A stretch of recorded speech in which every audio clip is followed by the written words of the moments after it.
Emergency, which service are you calling? Connecting the ambulance.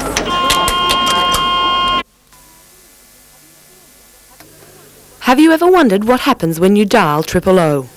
Do you know the correct information to give to get the fastest help? Thousands of people every day rely on the 000 service. Let's take a look at the people behind the scenes at 000 and what you can do to make saving a life a little easier. Emergency, which service are you calling? Connecting the fire brigade. Denise, what are some of the calls that come through like? How panic-stricken are people? People are very panic-stricken often. They don't always ring in and ask for who they want. They tell us what the problem is, so then we have to ask them. So people don't make it very clear what they want in the very beginning? No, some people ring in and they say straight away that they want the fire, the police or the ambulance, but they often just say straight out what the problem is. So then we have to ask, do you require the ambulance? Is there anyone hurt? So then if there is, well, we connect them through to the ambulance. So what happens when people dial 000? It comes into us and we answer by saying, emergency, which service do you require? And then often we have to make the judgment as to who they want. They don't always verify who they want. So in those cases, people are best to say, well, they must say, which service? Yes, it's emergency, which service are you calling?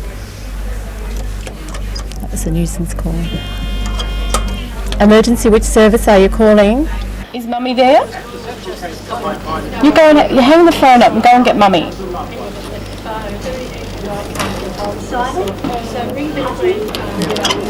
Lots of children ring in frequently and abusers ask for the police or the fire or the ambulance when they are not urgent, which does hold up the lines, and sometimes we do have urgent calls that are waiting to get through when the children are calling in, which does cause a problem because we only have a few lines and it can be quite busy.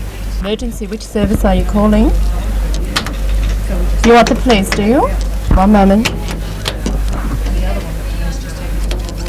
They won't be long.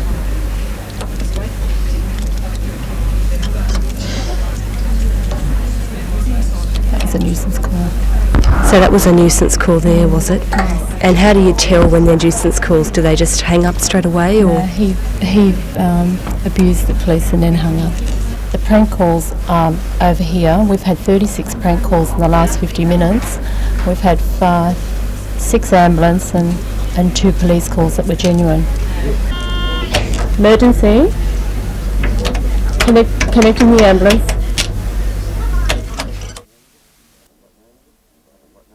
Right, and what name is it? And your phone number? 62. Right, we'll get a car straight round. so after you've dialed 000 and you've spoken to someone at Telecom, your call will then be sent here to the ambulance headquarters. With me now is our regular ambulance paramedic, Alan Playford, to tell us a little bit more about 000 calls when they get here to the ambulance station. Alan, what's one of the major mistakes that people make when they dial 000? Well, Meryl, I think primarily they tend to panic when they call the 000 centre. They confuse the operator there, not knowing particularly which service they do want, and that takes time in itself. But when they do get to the ambulance, they're through to the 000 centre here, they're in a panic themselves. It often takes our controllers here some time to calm them down, ascertain what the problem is, and then dispatch the appropriate help to them.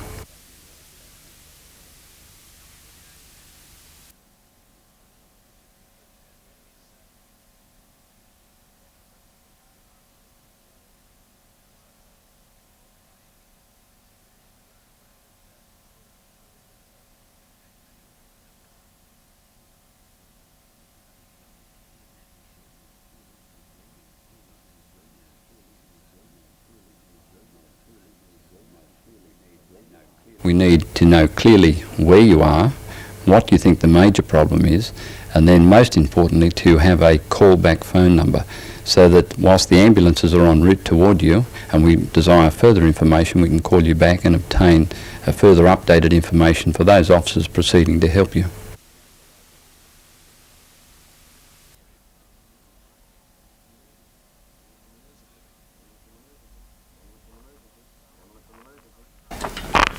Ambulance and emergency. We know some person's been drinking and been having epileptic tablets, and we need an ambulance around 6. Clearly enunciate the address, then the nature of the emergency, and then give any additional information you think might be helpful. Righto, mate. Make it comfortable. We'll get it going. Right.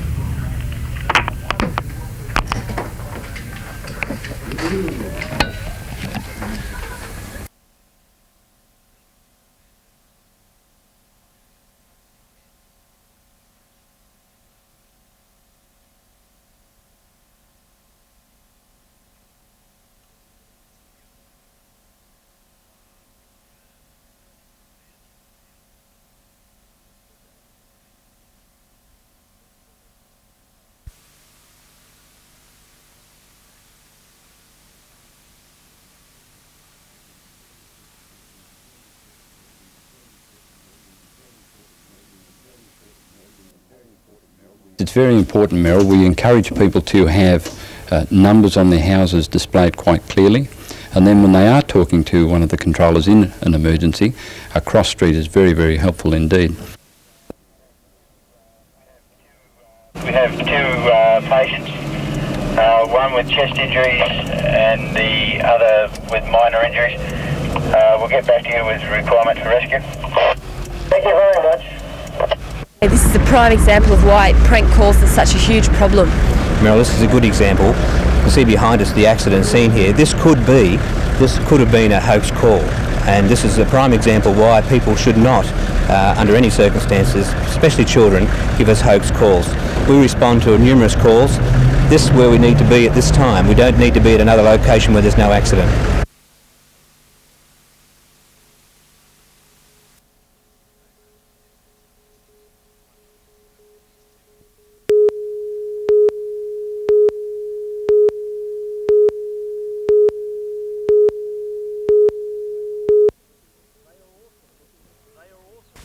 They are awesome looking machines, and at around $55,000 a piece, they should be. But it's what's under the bonnet that counts. And today, John Brown, Don McEwen, John Pine and Peter Garrett were giving their power machines a final check. The drivers are heading to New Zealand over Christmas to take on the Kiwis in a 3-test series. But it won't be a friendly visit. We went there last year to race the Kiwis, and they give us a bit of a torrid time because of their rules and their weights of their cars, so we've gone back with revenge this year. With 600 horsepower under the skin and 17-inch rear wheels to keep them on track, the super sedans present a different style of racing, and John Pine hopes the tour will kick off an international series. So that we can get the Americans, the New Zealanders and Australians in a 3-way clash, which is going to be something to look forward to. The team will contest its first race in Auckland on Boxing Day.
Up to 20 people have been living on borrowed time in what's usually a little piece of paradise, secluded bush hideaways tucked behind the dunes along Lighthouse Beach at Seal Rocks. It came as no surprise that there were dozers on the doorstep this morning. Those occupying the shacks had been given months' notice that the dwellings were unlawful. Some had appealed, but the authorities were making a clean sweep of the area, set for future inclusion in the Myall Lakes National Park. I get very nervous when I'm around officials, you know, they make me... Boy, mate, living here.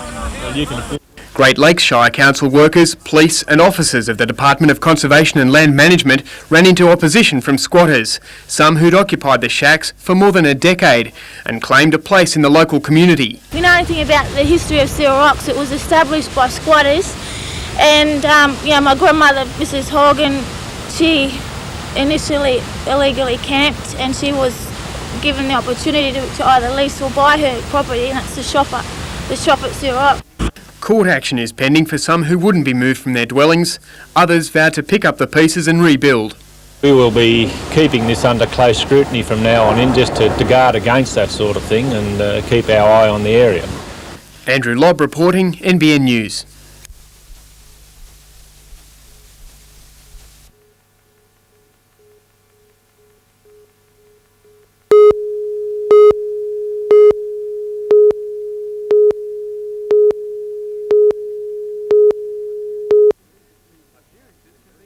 Appearances can be deceiving. This converted Spears Point cottage is headquarters for Australia's Small Business of the Year. Many of its workers are now all over the world getting on with business. Industrial Automation Services has grown over 10 years into a multi-million-dollar company of international repute, which specialises in designing and marketing computer-controlled systems, selling and setting up computer software in steel rolling mills and the automotive production lines of North America and Europe. A staff of 25 pit their engineering and mathematical mind power against giant international competitors in the business.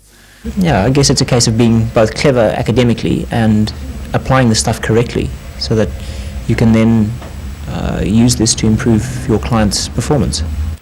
Today they traded computer keyboards for cake in celebration. Industrial Automation Services stood out from 30 other entries to win both the government-sponsored Australian Small Business Award and the category for a manufacturer with less than 100 employees. Andrew Lobb, NBN News.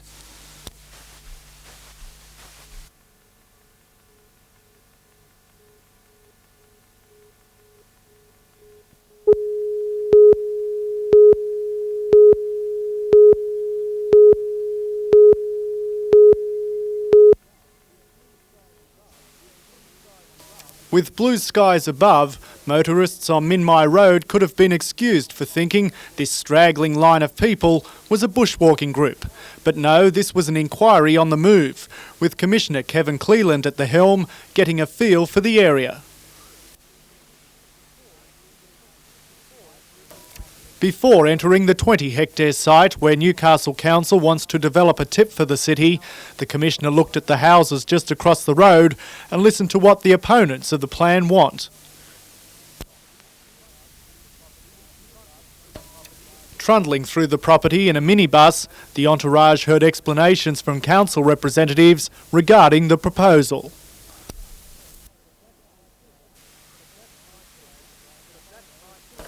But that time frame and the plans for a kilometre-wide buffer zone between the dump and the nearby homes in Maryland are causing concerns for at least one developer. A Newcastle surveyor, Robert Powies, says the proposed kilometre buffer zone would include the land of one of his clients who's been planning a development for about 400 homes. Mr Powies says he was shocked to learn through the inquiry that the buffer could sterilise the client's land for up to 15 years because that point has never been raised in meetings with council, nor is it properly addressed in the environmental impact statement. The Council's Planning Services Director, Gary Fielding, says the size and duration of the buffer zone is likely to be reviewed once the facility is running. The inquiry continues tomorrow at City Hall. Scott Bevan, NBN News.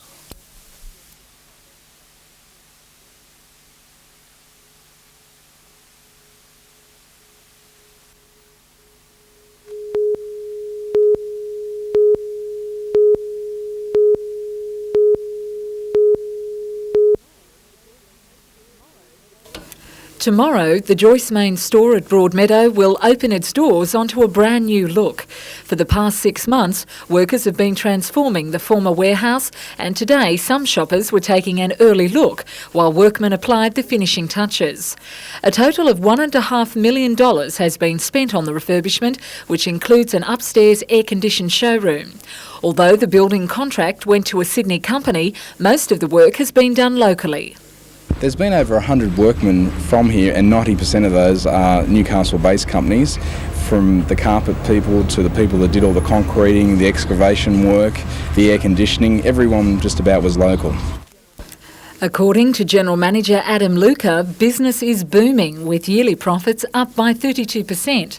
In a time when many purse strings are being pulled tighter than ever, surprisingly, it's the expensive luxury items that are walking out the door. We're finding people are really spending up, especially in the last 6 months. This year has been excellent, like I said before, and the luxury items are certainly selling very well. Melinda Smith, NBN News.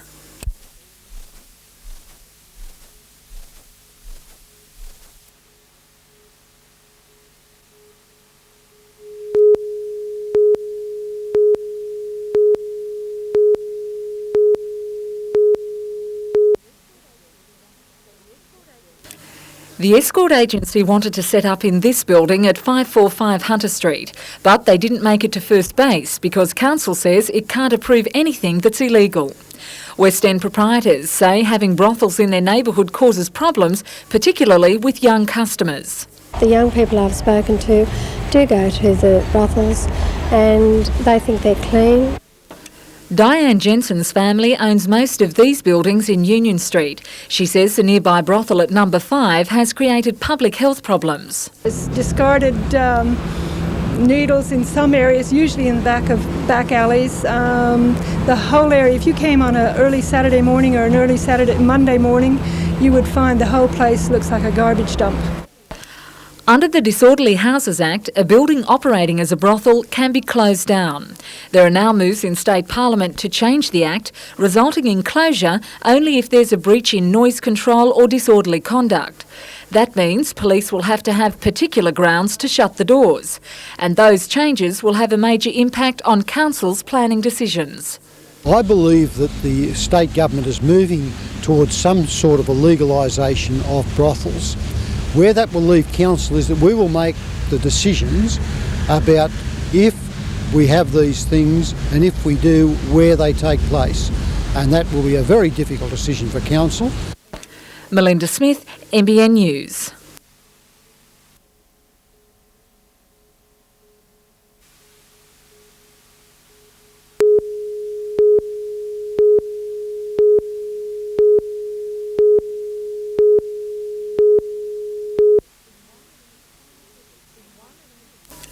In one of his final visits to the classroom, the region's Minder of Schools chatted with primary students at Newcastle East today.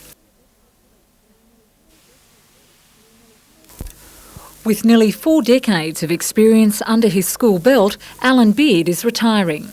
Starting his career in 1954 as a mathematics teacher in Canberra, he later moved into a more administrative role, taking up the position of Assistant Director of Education in the Hunter and then as Assistant Director General 4 years ago.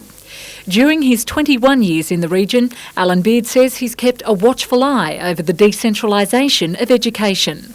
We can talk about excellence in our schools, I think, far more confidently today than we could say 20 years ago, and it's simply because people in schools are more in charge of their own affairs, are making their own decisions. Responsible for introducing initiatives like the Healthy Canteen program across the region's 266 schools, retirement years will be spent on affairs of a different nature, as a marriage celebrant and community worker. There are so many things that need to be done in this community and that I'm enthusiastic about, and will need my particular contribution from time to time, that after I've been off for a few weeks, I think I'll be making contact again and just finding exactly where I'll notch in. Melinda Smith, NBN News.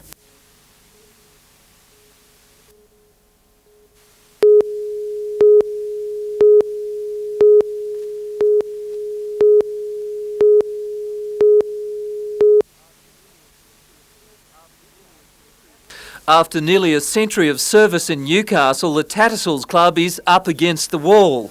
It is $300,000 in debt, with increased competition in the city and the earthquake putting the business under great strain. Last night, the president of 4 years, Bruce Hughes, resigned, saying the club is no longer viable. However, incoming President Harold O'Connor says the restructuring of their debts and a new deal with the bank means the Tats can continue. These people say they'll give us the money we want for 2 years, interest only, and then after that we go from there. While some of the 6,000 members admit to being nervous, the new leadership is confident it can trade out of trouble. A special members' meeting will be held on December 17. Peter Ryan, NBN News.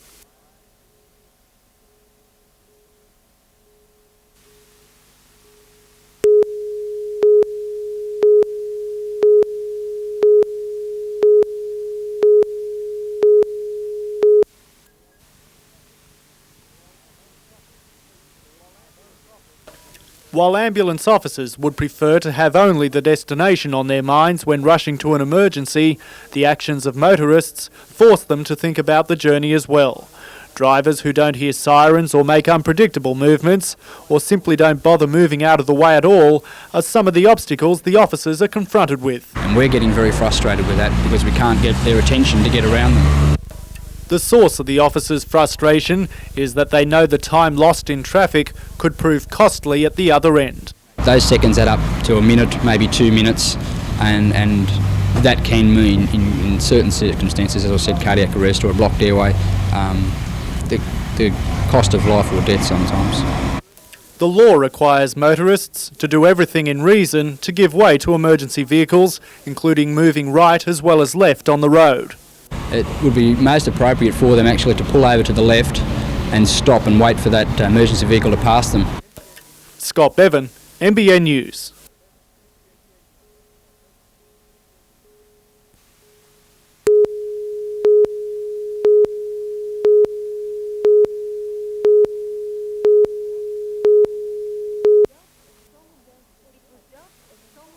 It was dubbed a song and dance spectacular, and that it was. 6 months in the making, Get On Your Feet involved around 200 young performers from the Hunter and Central Coast.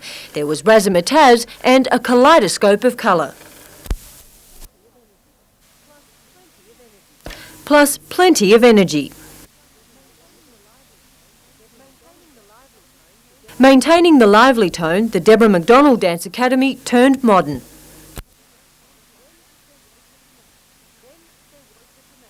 Then there was the dramatic. Followed by the more casual. All proceeds from the night were donated to the Salvation Army. Catherine Lamond, NBN News.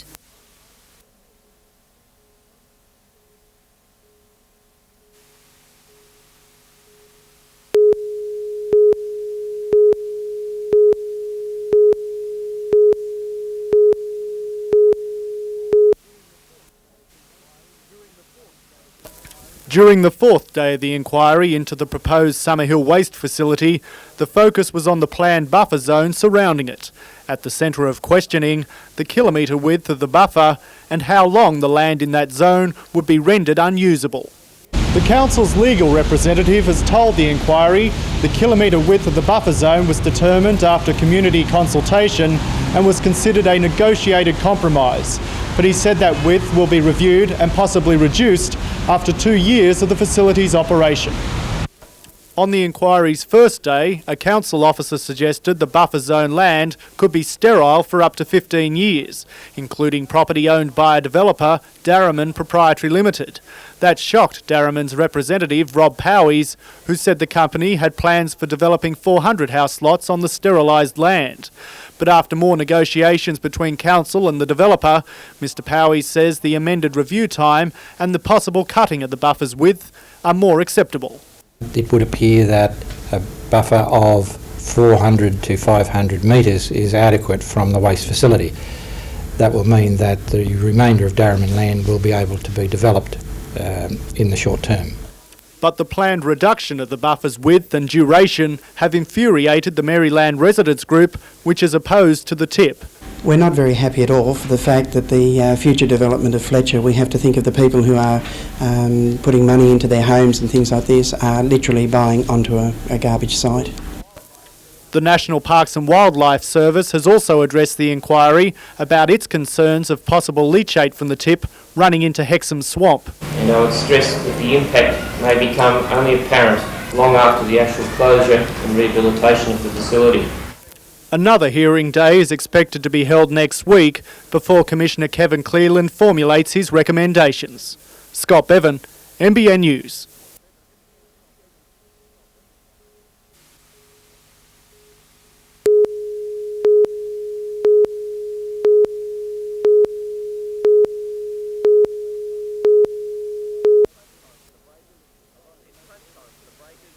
It's crunch time for the Breakers, a loss and they can all but kiss the season goodbye. A win against Adelaide City will do wonders for their confidence. Well, Adelaide City always produce a quality team. And it's important for us to get a win tonight, which should get us, the ball rolling for us, Once we can get a win, I think get a bit of confidence behind us and it'll set us on our way. With one of the best defensive records in the NSL and the worst attacking record, out Birmingham Gardens way, the players are putting on a brave face, trying to get on top of the pressure. We're not worried about that side of it, Mike. We're going to go out there with all guns blazing, basically. It's desperation football at this stage, yeah. With Roberts and Mayer shouldering the workload at the back, they will be hoping to join in every attacking move.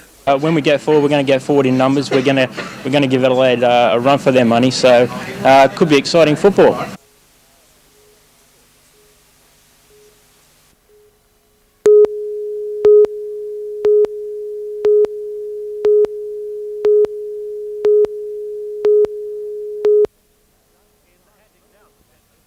In handing down the sentence, the judge described the murder of Manson as a nasty crime motivated by stealing.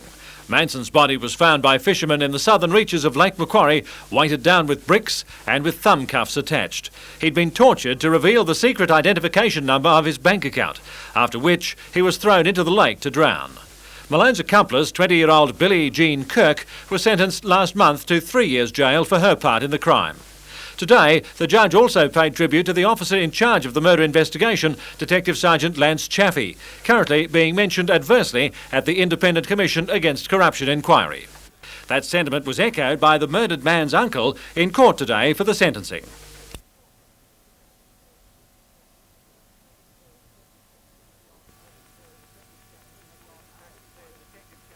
Mr Patton said Detective Chaffey had gone out of his way to keep the family fully informed of developments throughout the 18-month investigation since the murder.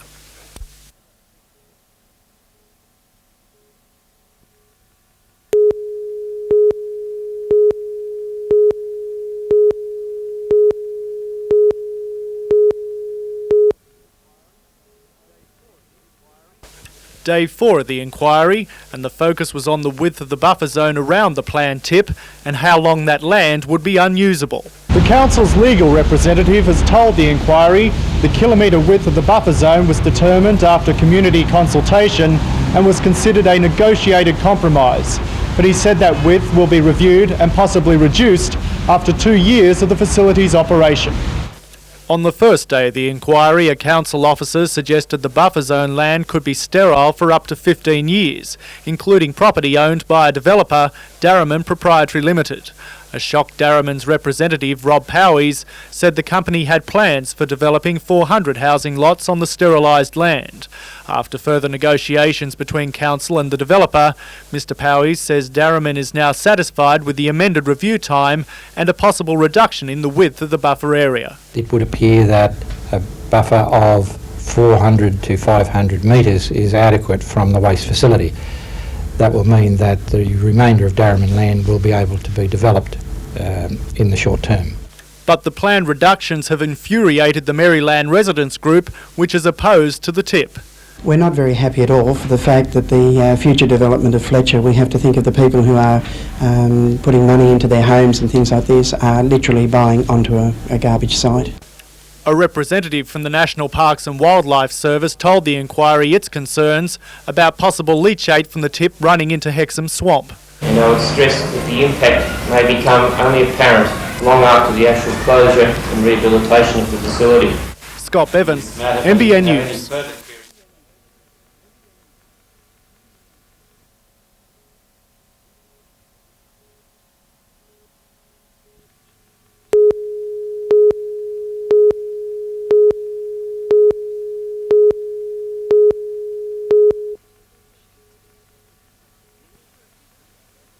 The Minister officially opened Newcastle University's Building Services Corporation headquarters, affectionately tagged Red Square.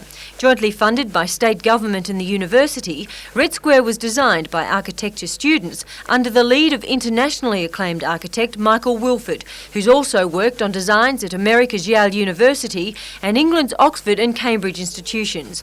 The building houses a studio, classrooms and offices. Steel was used in the design because of its strong association with Newcastle, the colour to create presence. The design recently won a statewide award recognising outstanding public buildings. It's this kind of acknowledgement building professor Denny McGeorge believes the local industry can use to promote itself overseas and help haul it out of the tough times. The international opportunities are there. There is a window of opportunity. The prediction is that in the world market terms that Asia will be 22% of the world market, so there's an enormous potential on our doorstep. Robert Webster believes relief can be found closer to home.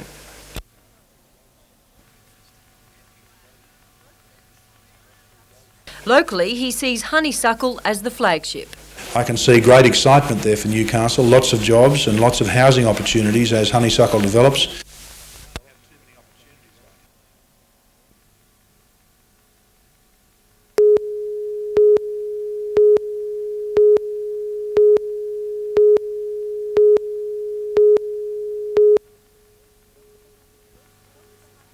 Some of the Hunters' best sporting talent gathered at Newcastle University for the annual Sports and Blues presentation, the highest level of recognition in sport given in this region. Among the regional blues recipients, Raymond Terrace High's Dion Hannaford for golf, Australian representative Joel Penbrook for baseball and Adele Bannerman for golf. The Year 11 student from Belmont High won the Australian Schools Golf Championship earlier this year and is the Newcastle Junior Champion. Other Blues winners, Alison Daly for hockey, Swansea High's Robbie Ross for rugby league and Matthew Trail for rugby union. The prestigious Blues Committee Award went to Outstanding Sportswoman of the Year, Michelle Proughton from Raymond Terrace High. Michelle represented Australia in soccer and cricket and has been named captain of the national soccer team soon to tour New Zealand. Catherine Lamond, NBN News.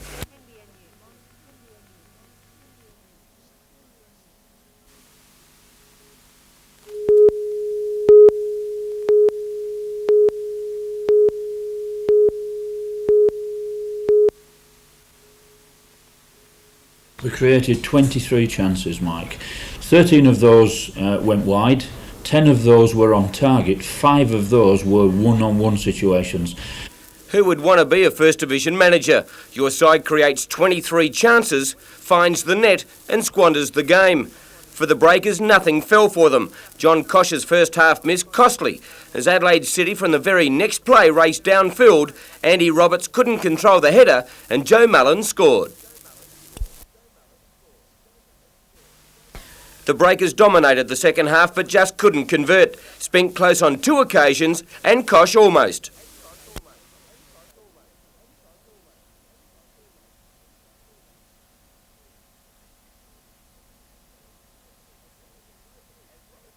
As the heavens opened, Warren Spink relieved some frustration.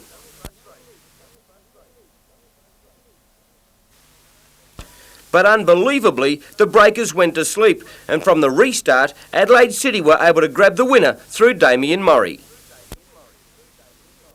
The euphoria of eventually scoring really should have said to the lads, whatever happens in the next 5 minutes, we're going to stop anything from coming through and giving that goal away, but it was totally the opposite. I will back the players all the way, but there gets to a point where the players have actually got to support themselves and in turn support me and the club.